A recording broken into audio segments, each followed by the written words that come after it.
What is our noise for replacing a swear word? Should we do like, I think we need like a meh meh meh meh. do What is DECA? So DECA was something that we started, well, how long ago was it? Probably about 2 years ago. Yeah, about 2 years ago, yeah. And it was something that just felt natural. So it was something that we started when we started to make music and DJ, because I'd obviously known Dean for a while, and since playing on events together and that, it just felt natural to start something as like a duo, if that makes sense. Yeah, 100%. I think when obviously you got into it a lot earlier than I did, we obviously boxed together, and that's how we knew each other. Yeah. And then getting involved with the producing, I was just a DJ, I never really knew about the producing side of stuff. And then we done the Show Me Love event. Thanks to Mark and Holly, by the way. Ended up playing back to back, and it just clicked. It flowed, didn't it? Yeah, it really did just flow. I don't really think we thought anything of it at the time, but as the events went on, we always seemed to be playing around the same time. And improving a lot. Yeah, definitely. Each event really, wasn't it? I think every set got better, didn't it? Yeah, 100%. We were getting good feedback, obviously. The crowd was loving it and stuff like that, and people were saying like, what is the plan? So then we come together and form DECA.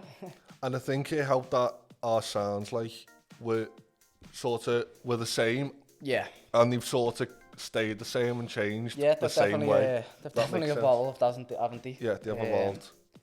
But going back to, I didn't really know anything about the producing. Obviously, Caleb was smashing it.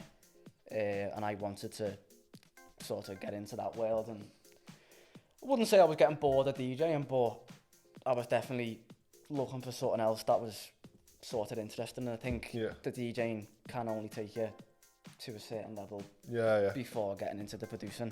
But I also think it works so well because obviously I did focus purely on the production and you focused on the DJing, so so coming from the two different worlds, even though they are so similar, coming from the two separate worlds, like, because I was producing loads, my ideas were, it was harder to find new ideas, and because you had so many ideas but just didn't know how to produce, that worked so well together because your ideas. And I think coming from the production and you come from the DJing side, I sort of think that them two worlds are, even though they're so similar, they're so separate as well, and that's what works so well.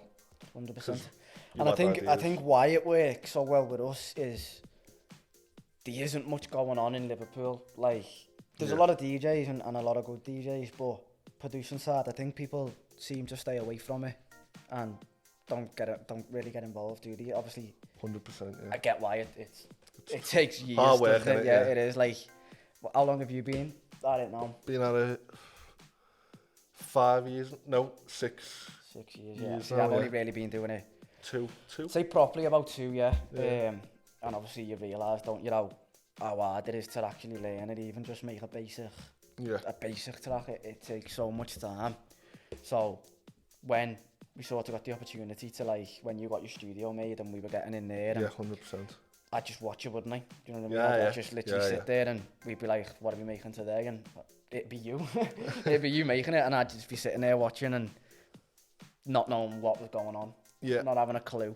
And I also think it's the opposite way with the DJing. Like, I obviously learned how to mix and stuff, but from you doing a lot more gigs before I was, you just seem it comes to, like, I was showing a lot how to play to a crowd in a way. Like crowd control. Like, especially in like the private parties when you first start that in Liverpool and stuff. That's all you really do is private gigs for birthdays and everything, don't you? And you're after sort of, you think it's dead easy. You think I'll just go and I'll play whatever I want and people will love it. But in the most cases, there's always one person who doesn't, and they will make it known that they don't like it. So you've just got to work around that, and you will learn how to try and please everyone. You're never ever going to please everyone, are you? But you do sort of learn that you have to be more variant like in your music, you know what I mean? Yeah, of course, yeah. But obviously with the production, you're just in your room and you can try different stuff, and it is really, it's fun, innit? Do you know what I mean? Yeah, of course. It's not like, I never look at the DJing or the producing as a job, do you know what I mean? Or yeah, of course, yeah. as like something that, I've got to get in the studio. Sometimes when you can't make nothing, you want to smash the laptop, but I've never ever seen it as something that's like, that is a chore. Like a chore, is the right way to put it. Yeah. And after explaining all that, I think coming back to the what is DECA, that shows the two sides of where we've came from and how they work so well as one now. And it definitely has, obviously. Yeah, of course. What did we say, 2 years, 3 years? Yeah. But around that, like, I think we're still going strong, aren't we? Yeah, of course, yeah. And obviously we had Shine, the release on SoundCloud. Which has done nearly 400k now. Yes, that was crazy. We literally had 0 followers when we posted that. We just threw it up, didn't we? And it sort of just blew up, and we had the sound, which done quite well too. I think them 2 tracks were just put on SoundCloud at the right time. Yeah, 100%. I think, like, right place, right time. Yeah, sometimes you don't need promotion, do you? No, and exactly that. They are genuinely good tracks that we put a lot of time and effort into. Yeah. But obviously going on to now into this year, we're wanting to sort of move into the minimal sound and go a bit more... heavier and heavier, as you would say, yeah. Yeah, of course. But, yeah, it's just got to see what this year holds, haven't we? And hopefully we're on big stages. Hopefully, yeah. It's the right way to put it, yeah. Where have you been? That's a good question, yeah. Let's say for the past 6 to 8 months, we have been very quiet on all socials, and I'd say with making music ourselves, obviously we've just sort of got a bit distracted away from it, and we haven't really done much, but we are getting back into it now, and we are back to making music and making good music that we like and that we enjoy, not sort of copying anyone's style, just sort of putting the people that we like and look up to, and trying to make our own style and make music that everyone will like and everyone will listen to. Yeah. And I sort of think, leading on from that last question, I think this sort of shows you, like, you've got to keep consistent with the music, as it can get hard and it can get to a point where you're like I feel like I'm not progressed, or we haven't progressed. But if you actually look back, we probably came so far, but it just shows you, like, it isn't just an easy job where you're just trying to make music and it's just fun. You've also got to get to do that part of, right, all it could take is that one tune now, so let's keep pushing on, because that 6 to 8 months might have not been as productive as the other, but it's trying to push through that and try and still be productive consistently with everything. I think you definitely do sort of think, oh, it's that one tune, and when we had Shine released and that flew up, obviously we said before it was on 300, 400k, we took our foot off the gas and we thought... 100%. I don't think we meant to, definitely didn't mean to, but we did, do you know what I mean? I think we got that release and thought... I sort of just thought, right, it's our first tune, it's on 400k, we haven't really got to do much, and just let this tune run and see how far it goes, but we should have really been pushing even harder than... Yeah, you do, because you always need the next release, don't you? And I think that's, we struggled with, we didn't have that.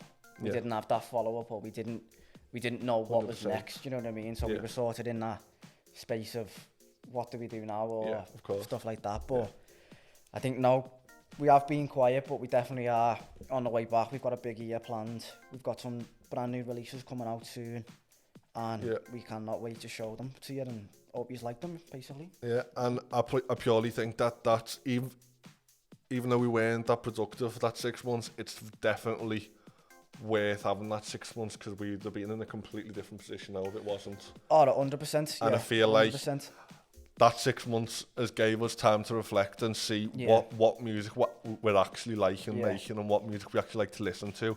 And we think that DECA is going to be pushing more to a heavier sound, not too heavy, but more along that deep house sort of minimal prosper. Saying that, do you know what, when you're saying about, like, we needed a break to realise, I think we were both on different paths. You were getting into the minimal sound, and I just couldn't seem to grasp it. I couldn't, Yeah. Like I was sort of brand new to producing, I couldn't really understand making it, so I didn't like listening to it. And I think in Liverpool it's very house, commercial house, and that's all you used to, and that's all I was used to. It has to have a vocal to be... Yeah, it's got to have a vocal, whereas now well. it's really creeping into Liverpool. I wouldn't even say it's creeping in, I think it's in Liverpool now, and I'm understanding it, and I like making it, and I just think we're both on the same wavelength. We both know what we want, so we just need to go and get it this year, and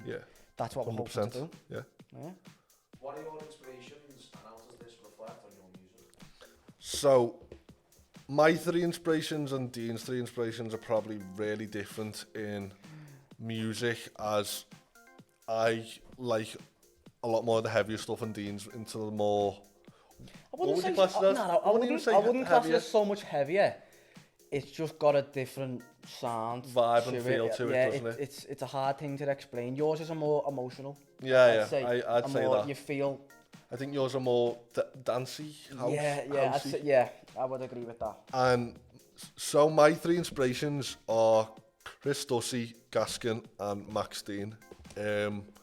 First of all, Chris Dussey, because I just love his sound design, love his productions, and he's just smashing at the minute. He's got a different sound to everyone else. He's the first person to think outside the box when he's bringing a new track out, and with his music, I just think the first track he brings, like his next track, is always something that you've never heard before, but it just works so well. And I think I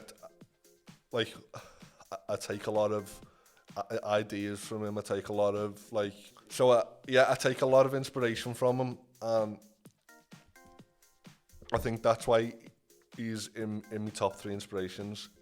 Next, I think Gaskin, and Gaskin has been supporting my music since the big change of going a little bit heavier, and I've just always looked up to him in music, and I've always loved his tracks and his style. As Gaskin and Chris Dussey have quite a similar sound, but Gaskin's a lot more housey, more 90s sort of sound to it, but it's all his music is just unreal. And yeah, he's been a huge part of my career, from changing it up to a more techie vibe. And yeah, and then last one, Max Dean. Max Dean was the first artist to see him live. Greenfield? No, at Parklife. Yeah, so Max Dean was the first person to see in that sound before I was even making that. I was making like Piano House, and Max Dean was one of the first to see, and it literally just changed my whole perspective on it. Like, after seeing him, I was just like so shocked on. Just mesmerised. Yeah, it was just it was just unreal, that music, as it was fresh and different to what I've been listening to since I was young. And yeah, like them 3 artists are just the 3 that I've loved since started making music. And yeah, 100%. I mean, they're very, very good picks, aren't they? You know what I mean? You can't go wrong with them 3. Mine are slightly different. I would put my top 3 in no particular order. I would say Josh Baker, Prosper, and No Art. All for sort of different reasons. I'll start with Josh Baker. I think the same as Max Dean. I think he's a staple in this type of music. I think he was one of the first to rise with it, you know what I mean, and create something different and give people something new to listen to and look forward to. And I don't think there's really anyone. Obviously there's a lot of people who create the same vibe, but I think he has his own vibe, and obviously everyone loves him, don't they? So he's obviously doing something right, so you can't go wrong. I think Prosper, I like Prosper so much because they are a duo.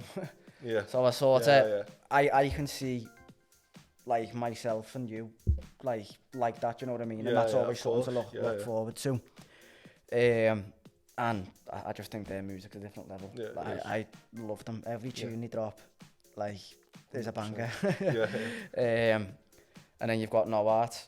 I just think they're so different, and they don't listen to trends, or They don't jump on bandwagons, they just make what they want to make. And of course. I think the artists, aren't they? They're not they're not just sit down on a laptop and make whatever. I think they put serious time organic. and effort. Yeah, it's organic. That's the perfect word. It feels refreshing when you listen to it. Yeah. Like 100%. the drums and just everything's just like raw, isn't it? It's just natural and raw. And yeah. But I think a little honourable mention as well is Sosa from Liverpool. Yeah. Obviously. 100% Sosa's someone to look forward to, like, seeing, because he's from our own town, and I think sometimes being from Liverpool, you sort of feel a bit trapped, don't you? It's hard. It's hard to get out, and it might not be, but that's just our views. And I think seeing someone like him who has done it and has got to that level and he's creating bangers, 100%. I think it's good to look at and it's good to thrive for, isn't it? Yeah, of course. Yeah. Boom. And also, I think that even though we have got really different inspirations, all 7 of them artists are huge for the both of us. I love Prosper, Josh Baker, and Howard and that, and I think the both of us have listened to each other's style music a lot more because we're in the studio a lot. Yeah. 100%. And I think that's why it works, like what we were saying before, is we both have we're both into different stuff, but when we come together, we sort of combine it all, don't we? And we make our own sound, and we just try different things, and if it doesn't work, it doesn't work, and of course. That's it. But if it does, when it does work, which is probably about 10% of the time, it works, and we vibe off it, don't we? Yeah, of course. Yeah. So, people, we put a little story up on Instagram and asked you for some questions, so we're just going to go through, read them and answer them. So the first one, which is a good one, what are your goals individually and together for the next 5 years? I think individually, it's going to be pretty similar, isn't it? You want to get to the biggest you can, and I think for me, I want to get better at producing. I think I want to get to that level where I am comfortable making any type of genre, and I don't need to ring you constantly and ask for little tips and tricks. And yeah, I think I just want to progress with that. And a big thing, especially for this year, is I want an official release. I want something out on Spotify 100%. And all platforms that I'm proud of and people can listen to, and just something that I know that I've worked hard for the past 3 years, and I've finally got it. But yeah, what's yours individually? I think my goals for this year, is it? Let's just say for this year. We'll go for this year, yeah. My goals this year, I do want to start. I'd also say something similar. I'd probably say get an official release in this new style I'm working on, individually. So, like, have a release on a big a label in this sound, mate.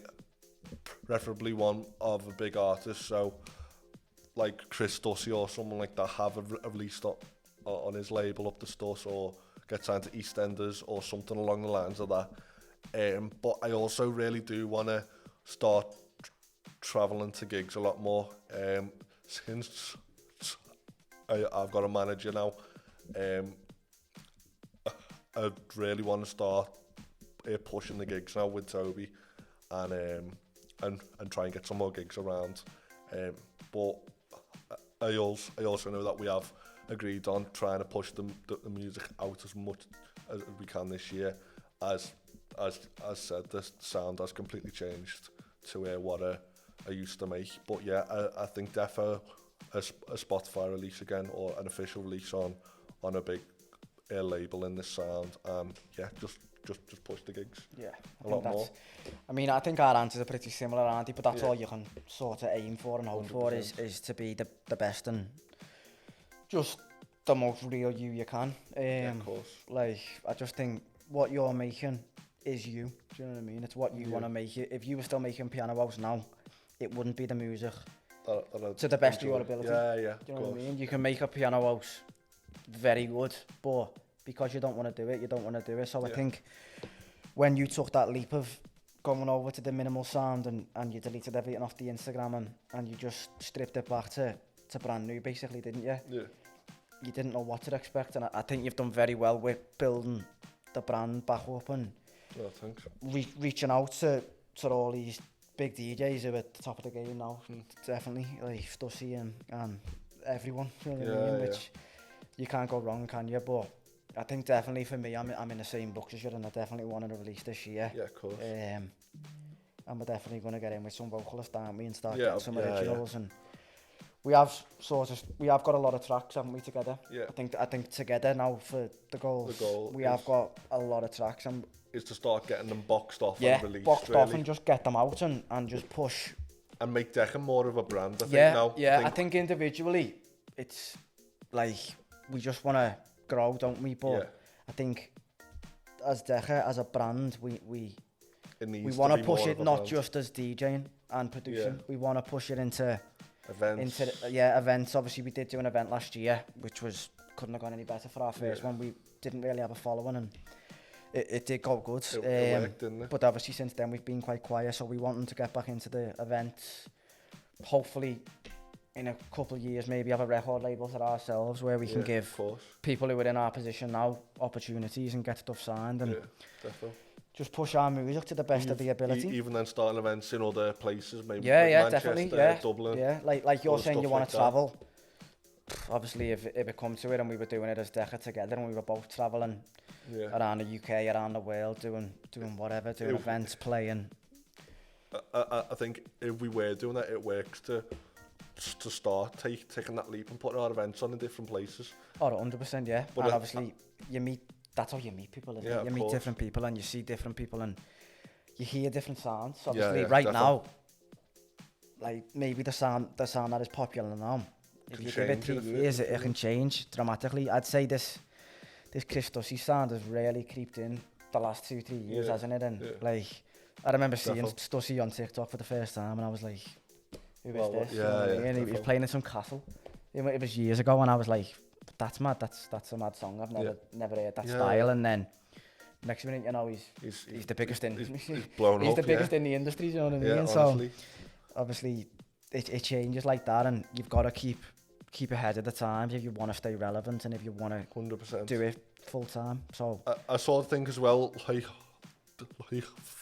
following on from the goals, I think our aim as well this year, which isn't really something that we've got to like have a bit of luck involved. It's more, I think that we need to be a lot more consistent with stuff, content, socials, all that stuff is a goal of ours to keep at, and even for jumping in the studio, like when we can, just make every single second. We are very bad that if we don't get in the studio, we don't make music together, do we? Like it's as simple as sending a project over and working on it. But I would say one of my goals that I missed off is to be able to do this full time. Yeah, that is top, 100%. I also think it's hard though when it is full time, because like I'm trying to do it full time at the minute, and you have to live a lot lower in a way. Oh yeah, no, 100%. The way I think our boat lifestyles are very different, aren't they? Do you know what I mean? And I never, like, since I like sort of left school and I was sort of straight into a job, and I never really had that time where I never had a job. Do you know what I mean? Yeah, of course. You went to college and done music, and you were so invested in it, and I was sort of. I got into production after I got a job. Yeah. So I just sort of I've made it work around my job. It's hard then now to try and set back. Yeah, like you get used to the money. Is the best way to put it. You get used to having a regular income, and I don't think I had go from having that to not knowing when the next paycheck is really, and it's hard, isn't it? Do you know what I mean? But when you've got goals and you love it that much, I think you sort of make it work, don't you? And you'll do anything to 100% to keep going. I sort of think because then, like, even if you was on the same money as doing music full time, I think because the income is very different in a way, in a sense of in like a full time job, as soon as you finish on that Friday, you're done. Yeah. Where I think with the music, there's no switching off. Like as soon as you switch off, your money switches off, and I think that's one of the things where you've got to, like, you've just got to work 24/7. Like, and that's what I think that's what I struggle with. Obviously, I come home from work, I've been in work all day, and you're like, should we get in? And I'm like, can't be bothered. I just want to have my tea and go to bed. Do you know what I mean? Like, some days you can't be bothered, but it's getting into that mentality of, no, I need to. If this is what I want to do in 5 years for the rest of my life, you've got to make the sacrifice. Yeah, of course, 100%. But that is something about working on, isn't it? Is getting in and just being precious of time and making sure that every minute counts that we get with each other, and we're not just sitting there doing nothing. I sort of think that comes under an improvement as one though, because I think even though I am doing it full time, I feel like I could probably push myself that a little bit further to be in the studio 9 till 5, and even after that 5 o'clock, because I'm so passionate for the music, I'm still probably going to be in there, but it's being in there for set times and making sure you're making the most out of your day, and the best way of doing that is always having that question in your head of, if I don't work now, I'm not going to be able to do this in 5 years. Yeah, no, 100%. If I do carry on working and I push myself to that 110%, I can be doing this. Yeah. It's having that mindset of being like, I have to, or this isn't going to work. Yeah, 100%. I think, like, it's not even, I think with the producer, it's not even about the money sometimes, is it? You know what I mean? Yeah, obviously, exactly. you need money to live, 100% you do, and like, I get all of that, but actually sitting down in the studio with your mate, there's nothing better than coming up with a track from scratch with a vocal and just starting with the vocal and just seeing where your ideas take you and flowing off each other. Of course, yeah. To call that a job is crazy, do you know what I mean? And it's a dream, but of course. Dreams can come true if you put the work in, and I think that's what we need to do, is just the next couple of years just focus on work and see where it takes us. Yeah, of course. Definitely. 100%.